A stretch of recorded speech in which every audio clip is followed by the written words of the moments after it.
Bienvenue à cette capsule. Comment se consacrer à son métier quand on a des proches qui sont malades? Alors, il y a deux cas de figure. Vous avez les maladies à court terme et les maladies à long terme. Donc, nous allons surtout développer les maladies à long terme. C'est vrai que pour le court terme, soit vous vous adaptez, soit vous vous inspirez donc de ce que je vais vous faire part pour les maladies à long terme. À vous de voir donc comment le gérer, mais on va dire que sur du court terme, c'est un peu plus facile de gérer puisque de toute façon, ça ne dure pas longtemps, donc ça ne perturbe pas, beaucoup. Alors concernant les maladies à long terme, la première chose à faire naturellement, c'est de se réorganiser afin de pouvoir consacrer davantage de temps à ses proches, bien sûr, à ses proches qui sont malades. Donc pour le faire, le vous devez donc pour cela prendre le temps nécessaire afin de planifier. C'est-à-dire que, étant donné que dans ce cas précis, vous allez avoir donc, moins de temps pour votre métier, puisqu'il va falloir consacrer du temps à vos proches malades ou à votre proche qui est malade. Donc à ce moment-là, il va falloir vraiment tabler sur l'organisation et la planification. Donc vraiment, vous devez prendre le temps de vous poser, même si ce n'est pas simple dans ces moments-là, parce que vous manquez de temps et il va falloir en prendre au départ pour replanifier tout cela. Et vous devez, au fait, trouver la solution pour en faire autant avec moins de temps. Voilà, il n'y a pas de toute façon de secret. Dites-vous bien que lorsque du temps vous est retiré sur votre temps de travail, sur votre métier, ben, vous n'avez pas d'autre choix que de vous réorganiser pour en faire autant, voire plus peut-être même, dans un laps de temps qui est réduit. Et donc là, il va falloir vraiment traquer toutes les heures perdues. Il faudra vraiment traquer toutes les possibilités d'organisation pour gagner, pour grappiller quelques dizaines de minutes, quelques heures de temps en temps, par-ci, par-là, pour pouvoir tout simplement avoir le même résultat avec moins d'heures. Alors définir, si possible, des créneaux horaires pour vous occuper de vos proches dans la mesure du possible. Bien sûr, là, on n'est pas sur des cas particuliers.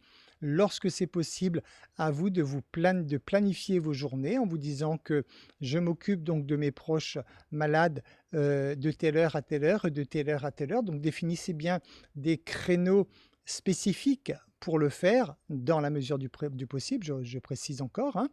Euh, Parce que, il va falloir tout simplement vous donner un temps pour cela aussi. Sinon, si vous ne mettez pas des barrières, si vous ne fixez pas un temps nécessaire pour cela, et ben, malheureusement, vous risquez, de déraper très rapidement.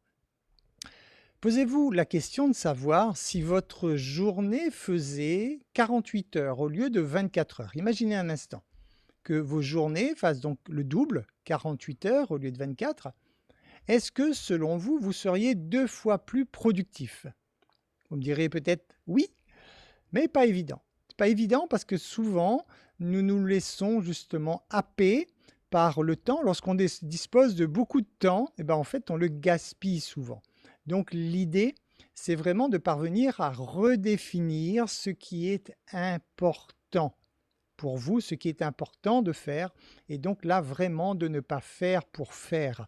Souvent, nous entrons dans des routines, dans des habitudes, nous faisons des choses parce qu'il faut les faire, mais on oublie souvent la raison principale et on oublie justement de vérifier si ce que nous faisons est réellement productif pour notre travail ou pour l'organisation de notre journée de façon générale. Dans le cas donc de proches malades, ne pas chercher à remplacer les professionnels de santé et au contraire faire largement appel à eux. Donc là, je me place encore une fois dans le cas de maladies à long terme. Dites-vous bien, même si ça vous fait mal au cœur, même si vous aimeriez apporter vous-même cette aide à vos proches, dites-vous bien que lorsque c'est possible, une fois de plus, des professionnels de santé sont là pour ça. C'est là leur métier et c'est en tout cas une façon de faire qui vous permet de garder du temps pour vous, puisque tout ce qui peut être fait par quelqu'un d'autre, hormis le temps d'affection que vous donnerez à vos proches, mais s'il y a des soins ou des choses comme ça à faire et que c'est réalisable par des personnels de santé, par des professionnels de santé, il ne faut donc surtout pas hésiter à faire appel à eux. Les maladies aussi sont quelquefois des occasions pour vos proches, en fait, d'avoir de l'attention de votre part. Alors, je ne dis pas que vos proches vont tomber malades spécialement pour que vous leur portiez de l'attention. Je dis juste que vous devez être conscient de cela pour veiller à ce que ça ne devienne pas un bénéfice caché pour vos proches qui, à ce moment-là, n'auront aucun intérêt à guérir parce qu'ils auront l'attention peut-être qu'ils n'avaient pas eu auparavant de votre part. Donc restez juste conscient de cela, soyez vigilants à ce sujet. Bien sûr, il n'est pas question d'aller juger vos proches et de savoir s'ils le font exprès ou pas, hein, ce n'est pas du tout, on ne va pas dans ces extrêmes, mais gardez juste à l'esprit que quelquefois, vos proches peuvent effectivement s'accommoder de cette situation parce que ça leur permet donc d'avoir votre présence. Donc c'est en ça que vous devez vraiment être vigilant et c'est en ça, je vous recommande vraiment de ne pas hésiter à faire appel aux professionnels de santé qui vont pouvoir consacrer du temps, le temps nécessaire en tout cas aux soins essentiellement par exemple de vos proches. Apprenez à dire non, alors pas spécialement à votre proche malade, hein, mais surtout à dire non aux autres lorsque ce n'est pas essentiel. Si vous avez pris l'habitude de porter plein de personnes sur vos épaules, à ce moment-là, il va falloir vous délester. Il va falloir faire descendre ces personnes et pour les faire descendre de vos épaules, il va falloir apprendre à dire non parce que vous n'aurez plus le choix si vous n'avez plus suffisamment de temps de disponible par rapport à votre activité, vous n'aurez pas d'autre choix que de dire non à certaines personnes lorsque c'est essentiel pour vous. Apprenez également à déléguer, bien sûr, hein, déléguer, cherchez tout ce que vous pouvez déléguer, soit au sein de votre travail lui-même, soit au sein de la maison, soit une fois de plus pour les soins, par exemple, de vos proches malades ou des choses comme ça. À chaque fois que vous pouvez déléguer, n'hésitez pas à le faire. Alors bien sûr, lorsque vous allez faire appel à des professionnels pour déléguer ces tâches, ça va vous coûter de l'argent, bien sûr. Donc ça peut vous paraître cher, ça va vous dire, vous pourriez vous dire que là, je vais dépenser de l'argent pour que quelqu'un fasse quelque chose que je pourrais faire moi-même. Oui, bien sûr, mais dites-vous bien que lorsque vous faites le pas de faire cela, vous allez récupérer ce qui a le plus de valeur pour vous, qu'une valeur inestimable, c'est bien votre temps. Hein. Comprenez que votre temps est ce qu'il y a de plus précieux et tout ce que vous pouvez faire pour garder du temps pour vous, vous devez vraiment aller en ce sens. Décortiquer également vos sources de revenus et automatiser tout ce qui peut l'être. Alors en supposant donc naturellement que vous êtes indépendant, hein, puisque sinon c'est surtout dans ce cadre hein, qu'on se place à travers dans cette capsule. Donc dites-vous que si vous êtes par exemple dans un marketing de réseau et que vous devez consacrer du temps donc à prospecter, posez-vous et cherchez des solutions qui vous permettent par exemple d'automatiser la prospection. Si vous avez à travailler sur ce qu'on appelle la rétention, c'est-à-dire plus communément la fidélisation hein, qu'on ferait au niveau d'un client, ben pareil, posez-vous cette question. Qu'est-ce que je peux faire? Qu'est-ce qu'il existe aujourd'hui comme moyen, comme système à ma disposition qui me permet d'automatiser tout cela pour libérer du temps? Rappelez-vous qu'Andrew Carnegie, qui a été l'homme le plus riche de la planète, travaillait de 9 heures à 16 heures et ce monsieur prenait 3 mois de vacances par an. C'était l'homme le plus riche de la planète. Donc si vous estimez que le gain financier est associé au temps, là aussi vous auriez peut-être besoin de travailler un peu sur ces croyances pour vous dire qu'en fait que tout est une question d'organisation, tout est une question de planification. Il y a des solutions à tout, il faut juste se mettre en route pour aller chercher ces solutions. Et c'est là souvent la plus grosse difficulté en fait. Les gens tombent souvent dans des fatalités. Ils se disent: «Oui, mais là je n'ai pas le choix, mon proche est tombé malade, je dois m'occuper de mon proche, donc je ne peux plus m'occuper de mon travail». Il y a des solutions vraiment à tout et c'est en ça qu'il faut se placer devant une feuille blanche et bien placer le problème, la problématique et de vous dire: «Voilà, mon problème aujourd'hui, c'est qu'il me reste X heures par jour à consacrer à mon travail. Comment je fais?»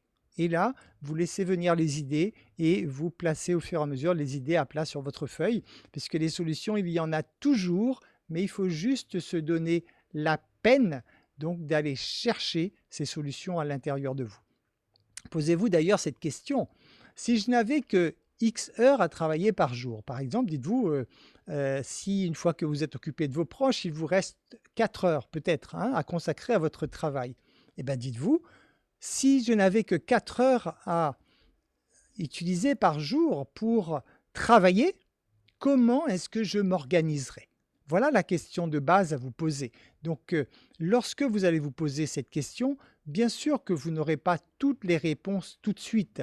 Bien sûr que ce sont des choses qui vont venir au fur et à mesure, mais elles vont venir très rapidement si vous prenez la peine de vous poser cette question au minimum une fois par jour. Donc, je vous recommande dans pareil cas de vous poser 5 minutes par jour à peu près pour répondre à cette question. Et une fois que vous aurez les réponses, bah, vous aurez juste à mettre en application les réponses et vous allez voir que de toute façon, quand vous n'avez pas le choix, et c'est ça qui est merveilleux chez l'être humain, c'est que lorsque nous n'avons pas le choix, et ben en fait, nous allons chercher les ressources à l'intérieur de nous et nous trouvons de toute façon les solutions. Donc ça, c'est pour vous encourager à vous dire qu'il y a toujours des solutions, mais il est important que vous vous posiez cette question, il est important que vous ayez l'intention de trouver des solutions pour que ça fonctionne, bien sûr. Récupérez également du temps là où c'est possible, hein. Donc, par exemple, si vos enfants ont des activités sportives, peut-être qu'il va falloir ramener ces activités plus proches du domicile. Peut-être même que ces activités sportives peuvent se faire dans le cadre de l'école, en extrascolaire, ou des choses comme ça. Donc, ou alors peut-être qu'il est possible de vous arranger avec des voisins qui ont également leurs enfants qui font le même sport que le vôtre, pour qu'une fois sur deux, il y en a un qui va chercher donc les enfants. Donc il y a plein de petites astuces comme ça. C'est vraiment comprenez que, comme souvent, hein, la solution se trouve dans plein de petites choses qu'il faut mettre en place et que ce sont toutes ces petites choses, en fait, qui rendent la chose possible. Je connais des mères de famille, hein, qui ont donc plusieurs enfants, qui ont un travail assez prenant et qui parvient, à trouver du temps pour, passer du temps avec leurs enfants, s'occuper donc, correctement de gérer les anniversaires, les fêtes et cetera et cetera. Donc vraiment, ces gens-là parviennent à le faire tout simplement parce qu'ils ont mis en place une organisation qui leur permet effectivement de gérer et cette organisation est accessible à tout le monde, sauf qu'il faut se poser la question, il faut se creuser la tête pour aller chercher les solutions. Dites-vous bien que de toute façon, dans tous les cas de figure, vous aurez toujours des choix à faire. Bien sûr, ça c'est le principe de base de la vie. Vous ne pouvez rien sans rien, donc bien sûr, il y aura toujours un choix à faire, des préférences. Est-ce que vous préférez passer, quelques heures au téléphone, avec des amis à discuter? Ou est-ce que vous préférez récupérer ce temps précieux pour faire quelque chose de plus productif? Là, ce sont des choses que c'est à vous de voir, mais dites-vous bien qu'il y aura de toute façon toujours des choix à faire. Il y a toujours dans la vie un prix à payer pour tout. Repensez également votre façon de vivre pour traquer les heures perdues. Par exemple, si, lorsque vous faites vos courses, hein, et que, vous n'y allez que pour cela, c'est-à-dire si, vous ne profitez pas des courses pour faire de la prospection ou autre, hein, mais si vous allez vraiment faire vos courses parce que c'est nécessaire, bah, déjà organisez-vous naturellement pour que les courses se fassent une fois par mois. Organisez-vous également à utiliser les services de livraison, c'est-à-dire, de passer peut-être vos commandes directement à partir de chez vous. Maintenant, avec internet, on a accès pratiquement à tout. Toutes ces choses, ce sont des petites choses qui, permettent de gagner un temps fou, hein, de faire vos courses sur internet, par exemple, et d'avoir vos courses qui arrivent directement chez vous. Bah, ça vous permet de gagner énormément en productivité. Non seulement vous gagnez du temps, mais vous gagnez en productivité parce que le temps que vous utilisez pour faire vos courses, bah, vous vous déconnectez complètement des choses, essentielles peut-être pour vous dans votre travail et le temps de vous reconnecter à cela, c'est également encore beaucoup, beaucoup de temps de perdu. Décortiquer également toutes les procédures, c'est-à-dire tout ce que vous faites tous les jours. Décortiquer toutes ces procédures une à une, exactement comme dans le cadre d'une entreprise qui va chercher à traquer le temps perdu. Donc à vous de faire pareil, décortiquer vraiment toutes vos façons de faire, par exemple de déposer les enfants à l'école ou d'aller faire telle ou telle chose. Décortiquer vraiment chaque tâche et dites-vous bien que lorsque vous aurez décortiqué ces tâches, donnez-vous comme mission en fait de simplifier, de chercher à tout simplifier. Souvent, nous nous compliquons énormément la vie pour pas grand-chose, alors qu'on sait que l'efficacité se trouve dans la simplicité. Donc, veillez à simplifier au maximum toutes les procédures que vous pourriez avoir au quotidien pour gagner toutes ces précieuses minutes, dizaines de minutes, heures, etc., pour vous permettre donc de boucler tout cela dans un créneau horaire qui sera réduit. Alors, voici donc quelques idées pour gagner du temps. Vous pourriez, par exemple, vous imposer, si vous ne le faites pas encore, une heure de coucher et une heure de lever fixe. Alors ça, c'est un peu quasiment la base même d'une organisation. C'est déjà faire que votre journée commence effectivement toujours à la même heure.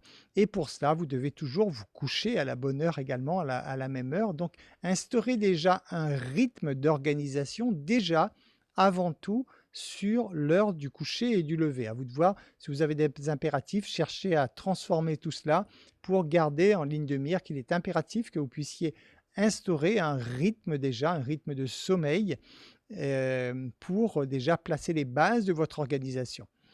Vous pouvez également gérer vos repas à l'avance, c'est très important aussi, hein, le dimanche après-midi ou autre, à vous de voir quand est-ce que vous faites cela, ou les soirs de semaine, qu'importe. Planifiez vos menus, bien sûr, pour la semaine qui suit. Vous gagnerez énormément de temps, puisque déjà, vous gagnerez du temps au niveau des courses, vous gagnerez du temps à la préparation, et ce temps précieux, vous allez largement le récupérer justement tout le long de la semaine. Donc apprenez à faire vos repas à l'avance pour la semaine.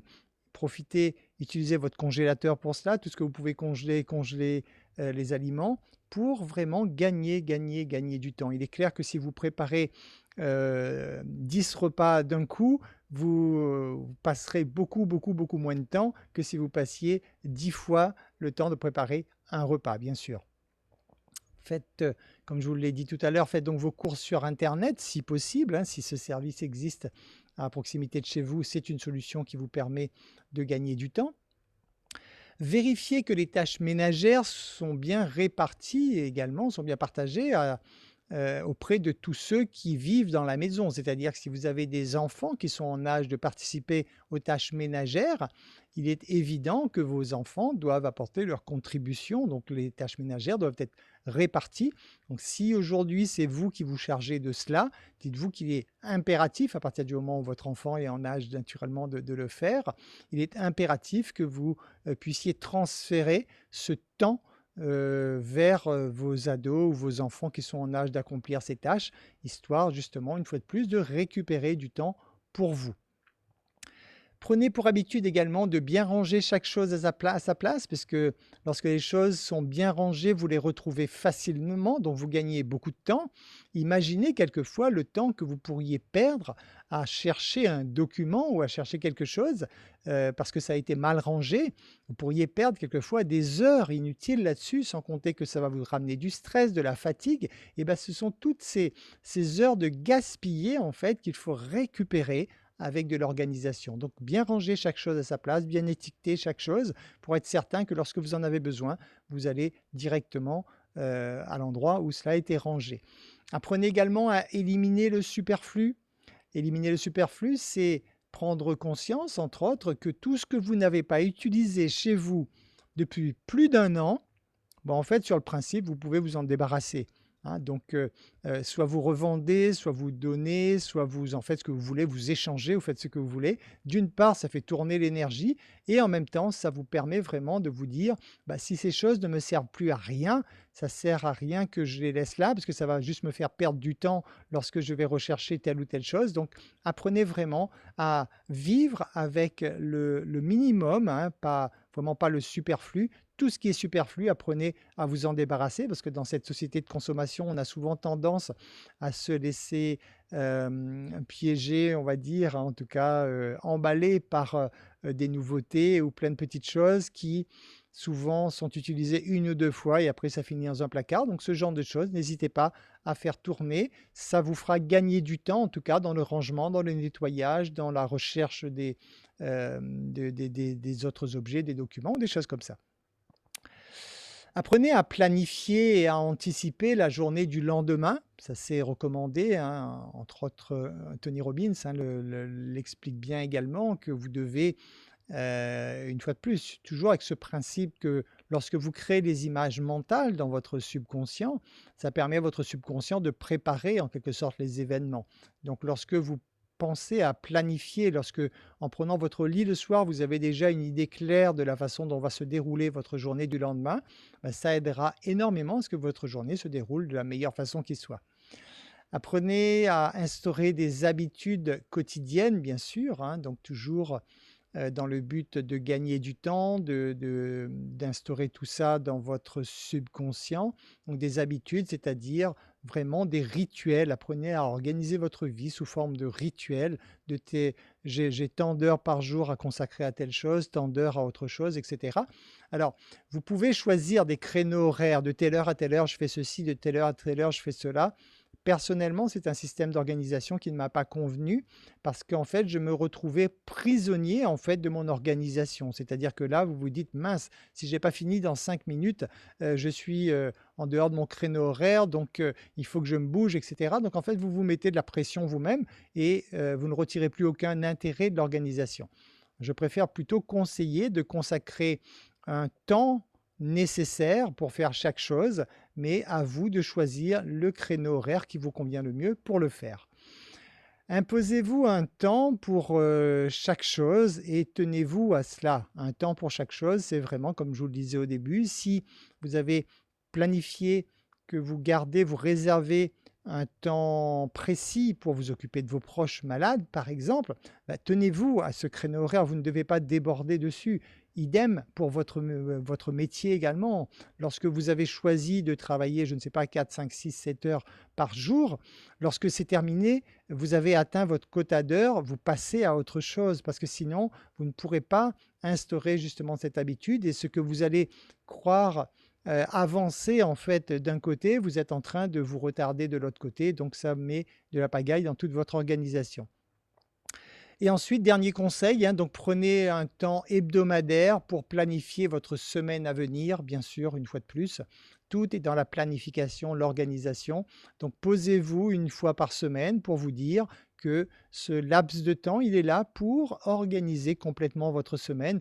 Et lorsque vous organisez la semaine à l'avance, il vous est simple de voir les dysfonctionnements éventuels, de voir comment y remédier en amont, justement, et non pas attendre que ces choses vous tombent dessus.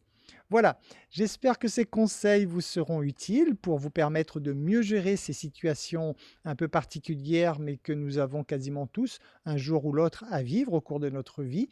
Donc, prenez conscience qu'en tout cas, que tout est possible. Il faut juste se donner les moyens nécessaires, le temps de réflexion nécessaire pour mettre en place une nouvelle organisation. Je vous remercie pour votre écoute. Je vous dis à très bientôt dans une nouvelle capsule.